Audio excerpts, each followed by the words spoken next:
Hi everyone. I would like to start by thanking Ivy, Nadav, and Christina, and Lily and Shay for that performance, as well as Ms. Hardy and the entire Chapel Council for this opportunity. Piper and Lucy, thank you for that spectacular introduction. I would also like to thank my advisor, Ms. Peterson, because if it wasn't for you, I would not be up here right now. Lastly, I would like to thank my mom and dad for everything they've done for me. For those of you who don't know me, I'm Abby, or Abby Brown, because every single person on this campus calls me by my first and last name. I'm a four-year sixth former, and throughout my time at Millbrook, I have learned and grown more than I ever could have thought. The most important experience I've endured started about 11 years ago. Throughout my entire kindergarten year, I was the only one in my grade on my small school bus. My brother and his older friends made fun of me all the time, and I hated it. Every single day on that ride, I wished that I would have another little girl to sit with. Luckily, on the first day of my first grade year, that is exactly what happened. To my surprise, the new girl, Nia, was sitting quietly in the first grade section of my bus. 6-year-old me could not have been more excited to finally have my own bus buddy. I immediately sat down next to her and we started talking. I soon realized she was not just someone to sit with on a 10-minute ride to school, she was going to be my best friend. And that was true for the next decade. Beyond that small yellow bus, we did absolutely everything together. We grew up by each other's sides. When we were 6, we spent hours bouncing around on the trampoline. When we were 10, all we wanted to do was make slime and play Kidoo. By the time we were 15, we could not wait until we could drive each other around and see what adventures lie ahead. No matter what phase we were at in our lives, the activities we were doing, or what was happening within our larger friend group, we stuck together. Nia is the person I count on the most, my bestest friend, and the closest thing I will ever have to a sister. Going into my junior year, I never thought anything would change. Right before I came back to school, as she dropped me off at my house, the last thing I said to her was, "I'll see you soon." And I truly thought I would. She was always the first person I saw when I came back home. But on just the second day of classes, I got a call from my mom. She explained that Nia was in the hospital, sedated. They didn't know what was wrong with her, and it stayed this way for almost a month. At first, I stayed positive. I sent videos to her mom, made posters to decorate her hospital room, and bought gifts for her Sweet 16 that she could open once everything was better. Nia's mom had a website she used to update everyone on her condition. I checked that website constantly. Anytime I opened my computer or phone, all I did was refresh it. Days and eventually weeks passed, and there was still no improvement. There was still no explanation for what was happening. My positivity began to fade, even though I didn't want it to. After battling her hardest for 25 days, Nia lost her fight to an undiagnosed medical mystery that to this day, no one ever figured out. Dealing with all the grief that came with her passing has been a roller coaster, to say the least.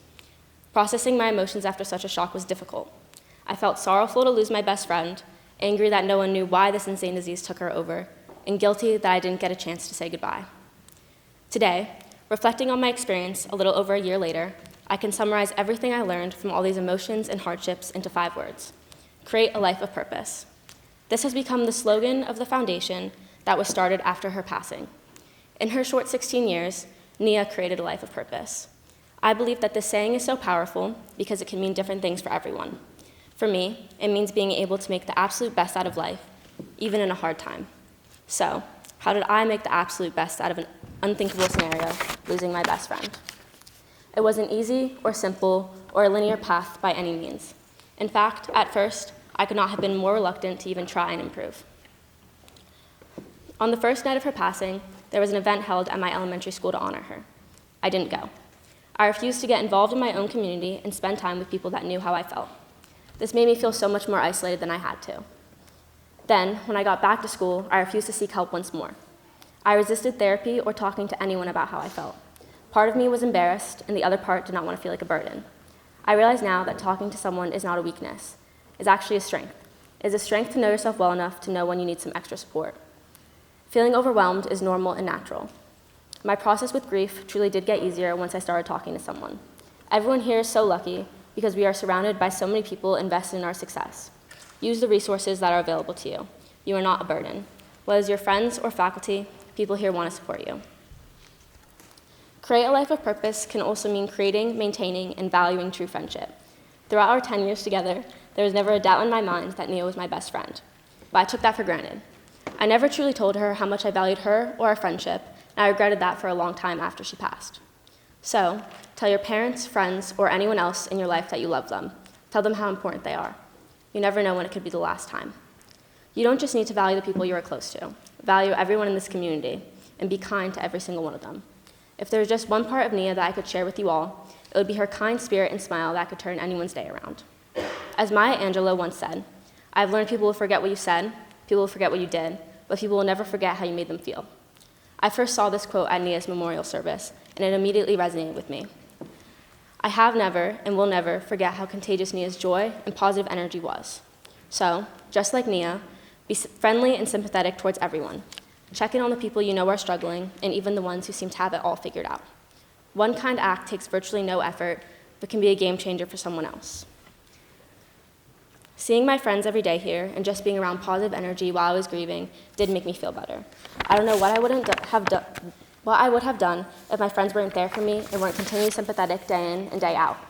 Being able to smile for a second reminded me that I still had so much to be happy about. Create a life of purpose for others through kindness and compassion. My favorite interpretation of create a life of purpose is to absorb the present. My dad once told me to never ever wish time away, and I could not stress that enough. Appreciate where you are right now. While I was grieving, all I wanted was to get to a time and place where I felt better. I wasted so much of my junior year wishing to be somewhere different and that things were different. I wanted to go back to that first moment on the bus and relive our whole friendship. I was so focused on the past that I ignored what was right in front of me. I missed out on events, hanging out with my friends, field hockey games, and more. My grades slipped, and I was just overall not myself. I had to make an active effort every single day to feel like me again. I realized I had to accept my new normal. Instead of wishing time away or wishing to go back in time, I now cherish the present, valuing every second of every hour of every day. So wherever you are right now, appreciate this moment. You will never get it back. I value both the present and the memories that Nia and I share. Each small moment over the years holds a more significant value now that she passed. In addition to memories, there are a few objects that I hold especially close to my heart. For instance, my necklace with a house pendant. It seems simple to anyone else, but to me, it represents one of our last moments together, seeing Harry Styles in concert. I never could have imagined how monumental that night would have become to me. While she was in the hospital, I got her this necklace to represent his new album, Harry's House, because I successfully turned her into a true Harry fan. After she died, her mom gave it back to me to wear in her honor, since she never could. I haven't taken it off since. This necklace reminds me every day to create a life of purpose. I still want to mention that whatever you may be going through right now, it will get better. Over time, I started to improve and accept her passing. It was not an automatic switch. I just started to think about the situation less, and eventually, I could laugh and smile and not feel remorse. I am now able to recall memories and feel joy instead of sorrow. The sadness transformed itself into gratitude. I am thankful for our experiences together and our decade of being best friends. In a way, I am also grateful that I could feel as sad as I did because it showed how special Nia really was. Whatever struggles you are faced with right now will pass. The world will become bright once again. I have faith that you can all find a way to be kind tonight and every day going forward. Value where you are right now and the people in the pews next to you, and embrace the struggles the present brings, but do not lose hope for the future. Learn from your mistakes and hardships. Create a life of purpose. Thank you.